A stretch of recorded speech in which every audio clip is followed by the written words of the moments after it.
Hello, എല്ലാവർക്കും നമസ്കാരം. അപ്പം ഒരു വിവാഹം കൊണ്ട് ഒരു 10-11 വർഷമായിട്ട് മെന്റലി സഫർ ചെയ്യുന്ന ഒരാളാണ് അമൃത സുരേഷ്. അതുപോലെ തന്നെ 3-2 വർഷം ജീവിച്ച് ആ വ്യക്തി വിവാഹം കഴിച്ച് ജീവിച്ചുള്ളെങ്കിലും ഏറ്റവും കൂടുതൽ മെന്റലി ഡിപ്രഷൻ ആവുക എന്ന് പറഞ്ഞു കഴിഞ്ഞാൽ ഡിപ്രഷന്റെ അങ്ങേയറ്റം പോയി നിൽക്കുന്ന ഒരാളാണ് എലിസബത്ത്. അപ്പം ഈ രണ്ടുപേരും നമുക്ക് ഭയങ്കര പരിചിതമാണ്. കാരണം കുറെ നാളുകളായിട്ട് ഇങ്ങനെ വാർത്തകളിലൊക്കെ നിറഞ്ഞു നിൽക്കുന്ന ആൾക്കാരാണ്. ഇപ്പൊ നമ്മൾ ഫേസ്ബുക്ക്, സോഷ്യൽ മീഡിയ എടുത്താലും ഇവരൊക്കെ എപ്പോഴും യൂട്യൂബിലുണ്ട്. അപ്പൊ റീസെന്റ് ഇവർ രണ്ടുപേരെയും ഭർത്താവായിരുന്ന ആള് ആണെങ്കിൽ തമിഴ് മീഡിയയിൽ ഒരു ഇന്റർവ്യൂ എടുത്തു. അദ്ദേഹം എന്തുകൊണ്ടാണ് മലയാളത്തിൽ ഇങ്ങനത്തെ ഇന്റർവ്യൂ കൊടുക്കാതെ എന്ന് എനിക്കറിയത്തില്ല. എനിവേ ഞാൻ ആ ഇന്റർവ്യൂ മുഴുവനായിട്ട് ഇരുന്ന് കണ്ടു. അപ്പൊ ആ ഇന്റർവ്യൂവിൽ പറയുന്ന കാര്യം this is my second marriage എന്നാണ് പറയുന്നത്.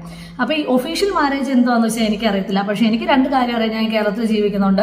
ഇദ്ദേഹം അമൃത എന്ന കുട്ടിയെ വിവാഹം കഴിച്ചിരുന്നു. അന്നേരമൊക്കെ ഞാൻ ചെറിയ പ്രായമായിരുന്നു, പക്ഷെ എനിക്ക് നല്ല ഓർമ്മയുണ്ട്. അതുപോലെ തന്നെ എലിസബത്തിനെ വിവാഹം കഴിച്ചിരുന്നു. ഇവർ ഒരുമിച്ച് ജീവിച്ചിരുന്നു.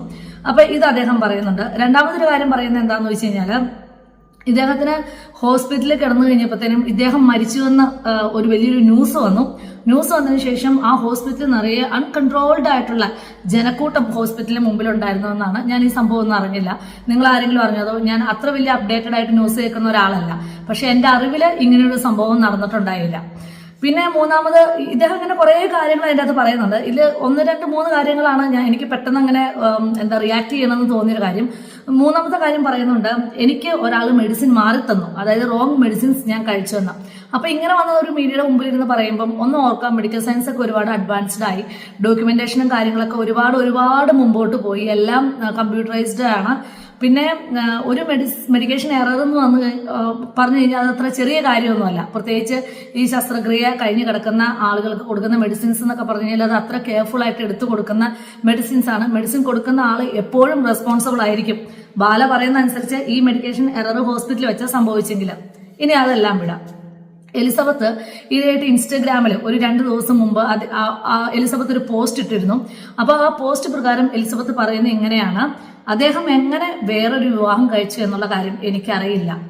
ഞാൻ അതിനെക്കുറിച്ച് സംസാരിക്കുമ്പോൾ എന്റെ കൈകൾ കുഴിയാണ്. എനിക്ക് ഇതിനെക്കുറിച്ച് എഴുതാൻ പറ്റുന്നില്ല. അദ്ദേഹത്തിന് ഉള്ള സ്ത്രീ ബന്ധങ്ങള് അത് ഒന്നും അവർ അത്ര ക്ലിയർ ആയിട്ട് പറയുന്നില്ല. പക്ഷെ കുറെ കാര്യങ്ങൾ പറഞ്ഞിട്ട് എലിസബത്ത് പറയുന്നുണ്ട്, he raped me, he tortured me. ഞാൻ മെന്റലി ഡൗൺ ആണ്. ഞാൻ വളരെയധികം ഡിപ്രഷൻ എന്നുള്ള ഒരു സ്റ്റേറ്റിലാണ്. ഒരു വിവാഹ ജീവിതത്തിലൂടെ കടന്നു പോയിട്ട് ഒരു ഇത്രയും ഹൈലി പ്രൊഫഷണലി ക്വാളിഫൈഡ് ആയിട്ട് MBBS പഠിക്കുക എന്ന് പറഞ്ഞു കഴിഞ്ഞാൽ അങ്ങനെ ചുമ്മാ ആദ്യം ആർക്കും ഓടിപ്പോയി പഠിക്കാൻ പറ്റുന്ന ഒരു കാര്യമല്ല. അപ്പം ഇങ്ങനെ ഇത്രമാത്രം എഡ്യൂക്കേഷനുള്ള ഒരാളുടെ ആത്മവിശ്വാസം ഇത്രയധികം തകരുക എന്നുള്ളതും, ഒരു ഡിപ്രഷന്റെ അവസാനത്തെ സ്റ്റേജ് വരെ ആ പെൺകുട്ടിയെ വിവാഹബന്ധത്തിൽ പിടിച്ചു നിന്നു എന്ന് പറയുന്നതൊക്കെ നമുക്ക് വിശ്വസിക്കാൻ പറ്റത്തില്ല. ഇവിടെ ആകെ ഒരു പ്രശ്നം എന്താണെന്ന് വെച്ച് കഴിഞ്ഞാൽ ഇവര് ഒഫീഷ്യലി, അതായത് രജിസ്ട്രേഷൻ പ്രകാരം മാരീഡ് അല്ല. പക്ഷെ അല്ലെങ്കിൽ തന്നെ നമുക്കറിയാം ഇവരുടെ കുറെ വിവാഹ ഫോട്ടോസും അതുപോലെ ഇവർ ഒരുമിച്ച് ജീവിക്കുന്ന, ഒരുമിച്ച് ഫുഡ് കഴിക്കുന്ന എല്ലാ വീഡിയോസും എല്ലാം നമുക്കിങ്ങനെ കണ്ട കാര്യങ്ങളാണ്. പക്ഷെ എനിക്കിപ്പോഴും മനസ്സിലാവാത്ത ഒരു കാര്യം, ഇത്രയധികം എഡ്യൂക്കേഷൻ ഉണ്ടായിട്ടും അറ്റ്ലീസ്റ്റ് അമൃത ഫൈറ്റ് ചെയ്ത് നിൽക്കുന്നുണ്ട്. അവളിങ്ങനെ വർഷങ്ങളായിട്ട് അത് തന്നെ ഒരു വലിയൊരു ഹറാസ്മെന്റും ടോർച്ചറിങ് ഒക്കെയാണ്. കാരണം ആദ്യമൊക്കെ ഇവരുടെ വീഡിയോസ് കാണുമ്പോൾ അമൃതയുടെ സിസ്റ്ററിന്റെ വീഡിയോസ് കാണുമ്പോൾ ഞാൻ വിചാരിക്കും ഇവരെന്തിനാ ഇങ്ങനെ വന്ന് പറയുന്നത്. പക്ഷെ നമ്മളിങ്ങനെ ചിന്തിക്കുന്നവരും അല്ലെങ്കിൽ നമ്മളിങ്ങനെ മുമ്പോട്ട് ചിന്തിക്കുന്നവരും നമുക്ക് മനസ്സിലാവും ഈ ഒരു ടോർച്ചറിങ് എന്നുള്ളത് വലിയൊരു സംഭവം തന്നെയാണ്. പ്രത്യേകിച്ച് അമൃതയുടെ കുഞ്ഞിനെയും കൊണ്ട് ജീവിക്കുന്ന ഒരാളാണ്. ഈ കേസ് ഇപ്പോഴൊന്നും തീരത്തില്ലല്ലോ. 1-2 വർഷം കൊണ്ടൊന്നും തീരുന്ന ഒരു സംഭവം അല്ലല്ലോ. കേസ് ഇങ്ങനെ മുമ്പോട്ട് പോയിക്കൊണ്ടിരിക്കുകയാണ്. അപ്പൊ അതിന്റെ കൂടെ വേറൊരു വ്യക്തി കൂടി. ശരിക്കും പറഞ്ഞു കഴിഞ്ഞാൽ പിന്നെ ഒരു 3ാമത് അല്ലെങ്കിൽ ഒരു 4ാമത്തെ വിവാഹം എങ്ങനെ നടന്നു എന്ന് തന്നെ, അതെങ്ങനെ നടന്നു അതറിയത്തില്ല. എലിസബത്തിനെ പോലെ ഇത്രയും ക്വാളിഫൈഡ് ആയിട്ടുള്ള ഒരാളെ എങ്ങനെ ഇങ്ങനെ ഒരു വലയിൽ ചെന്ന് വീണു? ശരി, എലിസബത്ത് തന്നെ പറയുന്നുണ്ട് ഒരു സാഡിസ്റ്റിന്റെ ഒക്കെ ഒരു ക്യാരക്ടറുള്ള ആളുകളാണ് ഇത്തരക്കാര്.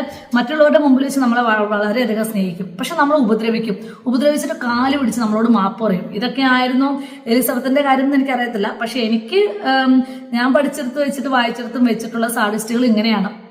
ഞാൻ ഈ എലിസബത്തിന്റെയും ബാലയുടെ ഒരു വീഡിയോ ഉണ്ടായിരുന്നു. ആ വീഡിയോ ഞാൻ താഴെ കൊടുക്കുന്നുണ്ട്. ആ വീഡിയോയില് ഓണത്തിന് സദ്യ കൊടുക്കുമ്പം ആ ചോറ് മുഴുവൻ വായിൽ വെച്ച് തേച്ച് കൊടുക്കുകയാണ്. ആ വീഡിയോ കണ്ടപ്പോൾ എനിക്ക് തോന്നിയത് എലിസബത്ത് ആ വീഡിയോയിൽ കരയാതെ കരഞ്ഞു എന്നുള്ള ഒരു എനിക്ക് അത് അങ്ങനെയാണ് ശരിക്കും ഫീൽ ചെയ്തൊരു കാര്യം. പിന്നെ ഇദ്ദേഹം കൊടുത്തൊരു ഇന്റർവ്യൂവിൽ പറയുന്നൊരു കാര്യമുണ്ട്. ഞാൻ അതായത് എന്റെ സെക്കൻഡ് ഒഫീഷ്യൽ മാരേജ്, അതായത് ഇപ്പോഴത്തെ മാരേജ് കഴിഞ്ഞിട്ട് 3 മാസമായേ ഉള്ളൂ. പക്ഷെ കഴിഞ്ഞ 1.5 വർഷമായിട്ട് എന്നെ ടേക്ക് കെയർ ചെയ്യുന്ന, അതായത് ഇദ്ദേഹത്തിന്റെ ഇപ്പോഴുള്ള വൈഫാണെന്ന്, അതെന്തും ആയിക്കോട്ടെ. പക്ഷെ അറ്റ്ലീസ്റ്റ് നമ്മൾ മലയാളികൾ ഇവരുടെ ഈ ബാലയുടെയൊക്കെ അപ്ഡേറ്റഡ് ആയിട്ടുള്ള വീഡിയോസ് എപ്പോഴും എലിസബത്ത് ഇട്ടുകൊണ്ടിരുന്ന ഒരാളാണ്. അപ്പൊ ഇവരുടെ 2nd വെഡിങ് ആനിവേഴ്സറി ഇവര് ഹോസ്പിറ്റലിൽ വെച്ചിട്ട് ബാല അത്ര അധികം വയ്യാതെ കിടന്ന സമയത്ത് ഇവര് സെലിബ്രേറ്റ് ചെയ്യുന്ന ഒരു വീഡിയോ പുറത്തിറങ്ങിയിട്ടുണ്ട്. അപ്പം നമ്മളൊരു കാര്യം പബ്ലിക്കിനോട് പറയുമ്പം അറ്റ്ലീസ്റ്റ് ഇപ്പൊ തമിഴ്നാട് ആയതുകൊണ്ട് കുഴപ്പമില്ല, അവരൊക്കെ കേൾക്കുമായിരിക്കും, അവർക്കൊന്നും പല കാര്യങ്ങളും അറിയില്ലായിരിക്കും. എങ്കിൽ ആ ഇന്റർവ്യൂവിന്റെ താഴെ ഇങ്ങനെ പോയി കഴിഞ്ഞ് കഴിഞ്ഞാൽ ഒരുപാട് കമന്റ്സ് നമുക്കിങ്ങനെ വായിക്കാൻ പറ്റും. ഇത് എത്രാമത്തെ വിവാഹമാണ്, എലിസബത്ത് എന്തിയെ, അമൃത എന്തിയെ, പിന്നെ ഓരോരുത്തരുടെ ഇപ്പം ഈ അമൃതയ്ക്ക് മുമ്പ് കല്യാണം കഴിഞ്ഞു എന്ന് പറയുന്നവരുടെ തന്നെ ഇയറും വർഷവും കൂടെയും ചേർത്ത് ആളുകൾ ഇങ്ങനെ കമന്റ് ചെയ്തിട്ടുണ്ട്. അപ്പൊ പറയുന്ന കാര്യങ്ങളിൽ എന്തെങ്കിലും വിശ്വാസമുള്ള കാര്യങ്ങൾ അറ്റ്ലീസ്റ്റ് ഈ എല്ലാവരെയും പൊട്ടന്മാരാക്കരുത്.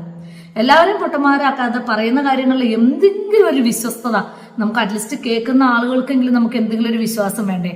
പിന്നെ എലിസബത്ത്, എനിക്കറിയത്തില്ല ഈ വീഡിയോ എലിസബത്ത് കാണുന്നുണ്ടോ അമൃത കാണുന്നുണ്ടോ എന്ന് എനിക്കറിയത്തില്ല. കാരണം എനിക്ക് അങ്ങനെ, ഞാൻ റീസെന്റ് സ്റ്റാർട്ട് ചെയ്ത ഒരു റിയാക്ഷൻ ചാനലാണ് എൻ്റെത്. പക്ഷെ എലിസബത്തിനെ സംബന്ധിച്ച് എനിക്ക് എലിസബത്തിനോട് പറയാറുള്ള, താങ്കൾ ഇത്ര അധികം എഡ്യൂക്കേറ്റഡ് അല്ലേ, നമുക്ക് എഡ്യൂക്കേഷൻ മാത്രം മതിയോ? താങ്കളുടെ ആത്മവിശ്വാസം എവിടെയാണ് തകർന്നു പോയത്?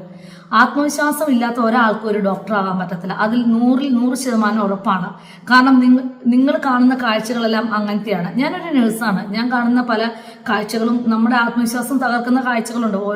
ഓരോ ജീവനും നമ്മുടെ മുമ്പിൽ കിടന്ന് തീർന്നു പോകുക പറഞ്ഞു കഴിഞ്ഞാൽ നമ്മളും വിചാരിക്കും ഈ ലോകം ഇത്ര ഉള്ളൂ എന്ന് ചിന്തിക്കുന്നുണ്ട്. അപ്പൊ നിങ്ങൾക്ക് ആത്മവിശ്വാസം ഇല്ലാത്ത ഒരാളല്ല നിങ്ങൾ. തീർച്ചയായിട്ടും നിങ്ങൾക്ക് അതിനുള്ള കഴിവും ആത്മവിശ്വാസം ഒക്കെ ഉള്ള ഒരാളാണ്. പിന്നെ നിങ്ങൾ എന്തിനാണ് ഭയക്കുന്നത്? നിങ്ങൾ എന്തിനാ പേടിക്കുന്നത്? നിങ്ങളുടെ റൂമിലുള്ള നിങ്ങളുടെ വീഡിയോസ് പുറത്തു വിടുമെന്ന് പേടിച്ചിട്ടോ? നിയമം ആരുടെ കൂടെയാണ് നിൽക്കുക? നിങ്ങൾ വിചാരിക്കുക, നിങ്ങൾ ജീവിക്കുന്ന ഇന്ത്യയിലാണ്, കേരളത്തിലാണ്. നിങ്ങൾക്ക് ഒരു പരാതി ഉണ്ടെങ്കിൽ, നിങ്ങൾക്ക് ഒരു പ്രശ്നം, നിങ്ങളൊരു പരാതി മുമ്പോട്ട് വെച്ച് കഴിഞ്ഞാൽ നിയമം നിങ്ങളുടെ കൂടെ നിൽക്കും. നിങ്ങൾക്ക് അതിനുള്ള എവിഡൻസ് ഉണ്ടെന്ന് നിങ്ങൾ പറയുന്നു. നിങ്ങളുടെ കയ്യിൽ എല്ലാ രീതിയിലുള്ള എവിഡൻസ് ഉണ്ടെന്ന് പറയുമ്പോഴും നിങ്ങൾക്ക് എന്തുകൊണ്ട് ലീഗലി മുമ്പോട്ട് പോയിക്കൂടാ? ഇനി ഒരാളും ഇങ്ങനെ സഫർ ചെയ്യാതെ അറ്റ്ലീസ്റ്റ് ഇനി മുമ്പോട്ടുള്ളവർക്കെങ്കിലും ഒരു പാഠമായിട്ട് നിങ്ങൾ തീർച്ചയായിട്ടും നിങ്ങൾ ലീഗലി മൂവ് ചെയ്യുക തന്നെ വേണം. ഇത്തരക്കാരെയൊന്നും അങ്ങനെ ഭയന്നിരിക്കരുത്. കാരണം താങ്കളുടെ കണ്ണീരാണ് മുമ്പിൽ നിൽക്കുന്ന ആളുടെ ധൈര്യം. അതെപ്പോഴും ആലോചിക്കുക.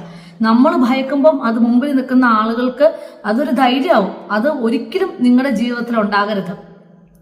Anyway, I am with Elizabeth and Amrita Suresh. Thank you for watching my video.